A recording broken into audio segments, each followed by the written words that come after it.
Hello friends, welcome to Tamil பொண்ணு tech channel.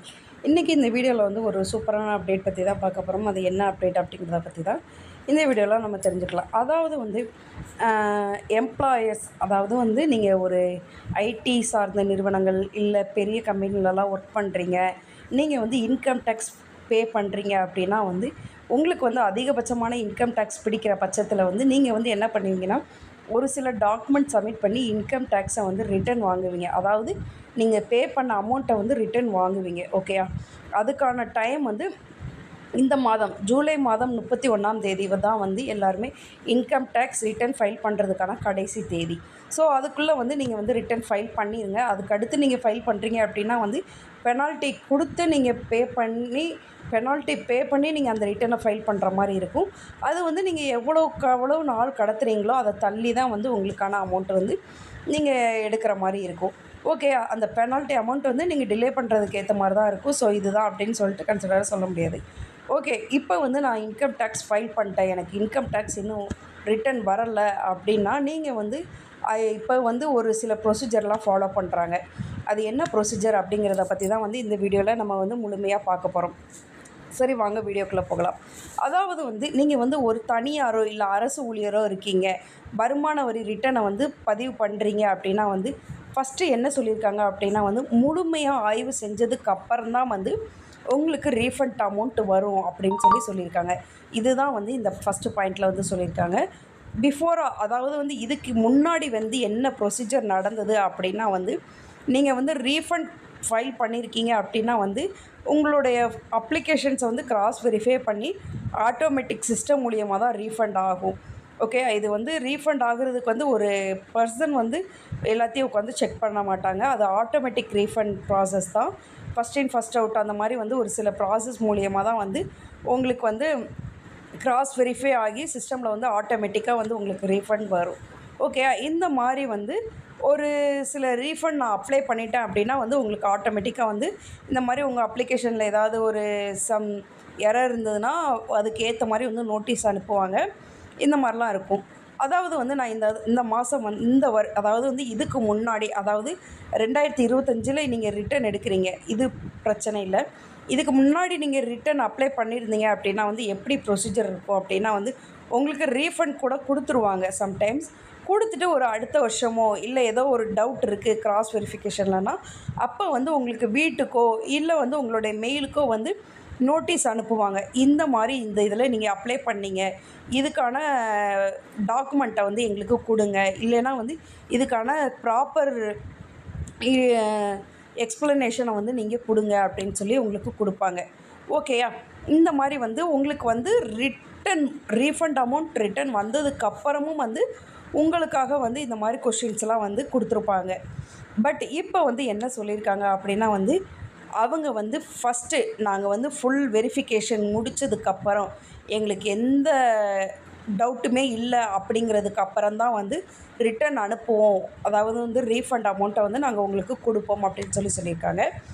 பிஃபோராக எனக்கு வந்து என்ன டவுட் இருந்தாலும் உங்களுக்கு உடனே நோட்டீஸ் அனுப்பிடுவோம் அப்படின்னு சொல்லியிருக்காங்க.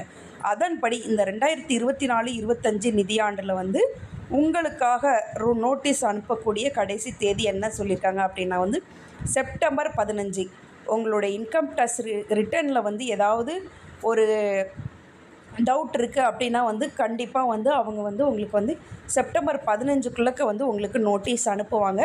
அனுப்பிட்டு நீங்கள் அதுக்கு தக்க பதில் கொடுத்தீங்க அப்படின்னா வந்து உங்களுக்கு ரீஃபண்ட் அமௌண்ட் வந்து அதுக்கடுத்து ஒரு 1 or 2 monthsக்குள்ளே வந்துடும். ஓகேயா? ஸோ நீங்கள் வந்து ரிட்டர்ன் ஃபைல் பண்ணுறீங்க அப்படின்னா கண்டிப்பாக வந்து ஒரு ப்ராப்பராக ஃபைல் பண்ணுங்கள். இந்த டைம் வந்து ரொம்பவே கிராஸ் வெரிஃபிகேஷன் வந்து ரொம்பவே கஷ்டமாக இருக்குது அப்படின்னு சொல்லி எல்லாருமே சொல்லியிருக்காங்க.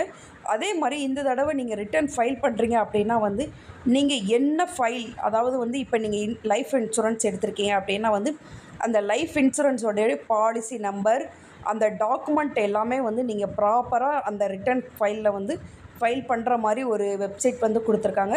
ஸோ இந்த தடவை வந்து நீங்கள் ரிட்டர்ன் ஃபைல் பண்ணுறீங்க அப்படின்னா வந்து எல்லாமே உங்களுடைய ஃபிங்கர் டிப்ஸில் இருக்கணும். அப்போனா மட்டும் நீங்கள் ரிட்டர்ன் ஃபைல் பண்ணுங்கள், இல்லைன்னா பண்ணாதீங்க. தேவையில்லாமல் நோட்டீஸ் வந்து பெரிய சங்கடத்துக்கு பெனால்ட்டி இந்த மாதிரிலாம் வந்து நிறையவே போகும்.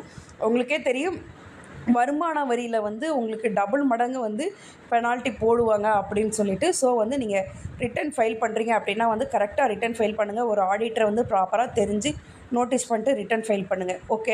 ஓகே ஃப்ரெண்ட்ஸ், இப்போ வந்து என்ன சொல்லியிருக்காங்க அப்படின்னா வந்து நோட்டீஸ் அனுப்புவதற்கு முக்கியமான காரணங்கள் அப்படின்னா வந்து எந்த இதனாலலாம் உங்களுக்கு நோட்டீஸ் வரலாம் அப்படின்னா வந்து அசாதாரண பண டெபாசிட், அதாவது வந்து நீங்கள் அதிகமாக பணம் டெபாசிட் பண்ணியிருப்பீங்க, அதுக்கு ப்ராப்பர் ரீசன் இருக்காது. ஸோ அதுக்கப்புறம் வந்து நீங்கள் எக்ஸ்ப்ளனேஷன் பண்ண முடியாத வங்கி வரவுகள், அதாவது வந்து உங்களுடைய பேங்க் அக்கௌண்ட் வந்து அதிகமான அமௌண்ட்டு வருது அப்படின்னா, அதுக்கப்புறம் வந்து ஆதாரம் மூலம் இல்லாமல் ஒரு இதில் வந்து நீங்கள் முதலீடு பண்ணிருக்கீங்க அப்படின்னா, ஜிஎஸ்டி மூலியமா வந்து ஒப்பிட்டு பார்க்கும்போது, ஜிஎஸ்டிலாம் வந்து நீங்கள் வந்து ஒருத்தர் வந்து சேலரிடு பர்சன்னா உங்களுக்கு தேவையில்லை.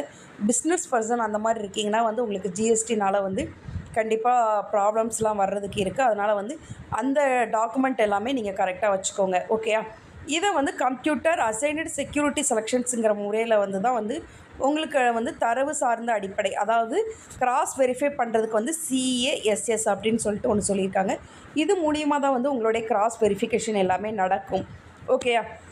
இந்த வருமான வரி கணக்கை வந்து நீங்கள் ஆய்வு செய்வதற்காக ஒரு குழு செயல்படுது. அதை வந்து நீங்கள் வந்து கரெக்டாக நீங்கள் ப்ராப்பராக வச்சுக்கோங்க. ஓகேயா? நீங்கள் வந்து இல்லை எப்பயும் எடுத்தோம் இந்த மாதிரி வந்து உடனே ஃபைல் பண்ணோம் அந்த மாதிரிலாம் கிடையாது. இதன் மூலம் நாடு முழுவதும் கண்காணிக்கப்படும் வழக்குகளில் மொத்த எண்ணிக்கை 2.5 லட்சத்துலேருந்து 3 லட்சமாக உயர்ந்திருக்கு அப்படின்னு சொல்லியிருக்காங்க. 2022, 23, 24 வந்து ஆண்டுதோறும் 50,000 முதல் 60,000 வரை வழக்குகளே ஆய்வு செய்யப்பட்டன. பட் இப்போ வந்து அதை விட ட்ரிபிள் மடங்கு வந்து உங்களுடைய ஆய்வு எண்ணிக்கை வந்து கூடியிருக்கு அப்படின்னு சொல்லியிருக்காங்க. அதே மாதிரி கிரிப்டோ கரன்சி மூலமாக வந்து நீங்கள் வருமானத்தை மறைத்தாலும் பின் விளைவுகள் வந்து நிறைய நடக்கும் அப்படின்னு சொல்லியிருக்காங்க. வருமான வரி செலுத்தும் போது கிரிப்டோ கரன்சி மூலம் கிடைக்கும் வருமானத்தை மறைத்தால் கடுமையான விளைவு ஏற்படும் அப்படின்னு சொல்லியிருக்காங்க. கிரிப்டோ கரன்சி பரிவர்த்தனை வந்து வெளிப்படையாக இருக்கிறதுனால வந்து அதனால் நீங்கள் வருமான வரியை வந்து மறைக்கப்படுறது, அதாவது டேக்ஸ் பே பண்ணுறதை வந்து மறைச்சிங்க அப்படின்னா வந்து கண்டிப்பாக வந்து ஒரு பெரிய பெரிய பெனால்ட்டி, ஒரு கடுமையான ஆக்ஷன்ஸ் எல்லாம் எடுப்போம் அப்படின்னு சொல்லியிருக்காங்க. ஸோ நீங்கள் வந்து வருமான வரி, அதாவது இன்கம் டேக்ஸ் ரிட்டர்ன் ஃபைல் பண்ணுறீங்க அப்படின்னா என்ன பாலிசி நீங்கள் வச்சுருக்கீங்களோ அந்த பாலிசி நம்பர் முதற்கொண்டு இப்போ நீங்கள் வந்து அதில் வந்து அப்ளை பண்ணி தான் நீங்கள் ரிட்டர்ன் எடுக்கிற மாதிரி இருக்குது. ஸோ நீங்கள் எல்லாமே பாலிசி, அதுக்கப்புறம் வந்து மெடிக்கல் இன்சூரன்ஸ். இப்போ சப்போஸ் நீங்கள் வந்து ஒரு கட்சிக்கு வந்து நீங்கள் டொனேஷன் பே பண்ணியிருக்கீங்க, இல்லை ஒரு ட்ரஸ்ட்டுக்கு வந்து நீங்கள் டொனேஷன் பே பண்ணியிருக்கீங்கன்னா அந்த ரிசிப்டை வந்து நீங்கள் கையில் வச்சுக்கோங்க. ஏன்னா இந்த மாதிரி இதுக்கு தான் வந்து கண்டிப்பாக இன்கம் டேக்ஸ் நோட்டீஸ் வரும். ஸோ நீங்கள் நிறைய பேர் வந்து நான் இதுக்கு டொனேஷன் பே பண்ணேன் அப்படின்னு சொல்லிட்டு என்ட்ரி பண்ணி ரிட்டர்ன் எடுத்துடுறீங்க. பட் வந்து அந்த டொனேஷன் பே பண்ண ரிசிப்டை வந்து கண்டிப்பாக வச்சுக்கோங்க. ஏன்னா வந்து அதில் தான் நிறையா மோசடிகள் நடக்கும் அப்படிங்கிறதுனால அதற்காக தான் வந்து மெயினாக நிறைய நோட்டீஸ் வரும். ஸோ அந்த மாதிரி பண்ணியிருக்கிறவங்க எல்லாமே கரெக்டாக வந்து வச்சுக்கோங்க. ஓகே ஃப்ரெண்ட்ஸ், இந்த வீடியோ உங்களுக்கு ரொம்பவே யூஸ்ஃபுல்லாக இருக்கும்னு நினைக்கிறேன். நெக்ஸ்ட்டு ஒரு வீடியோவில் மீட் பண்ணலாம். Thank you, bye by.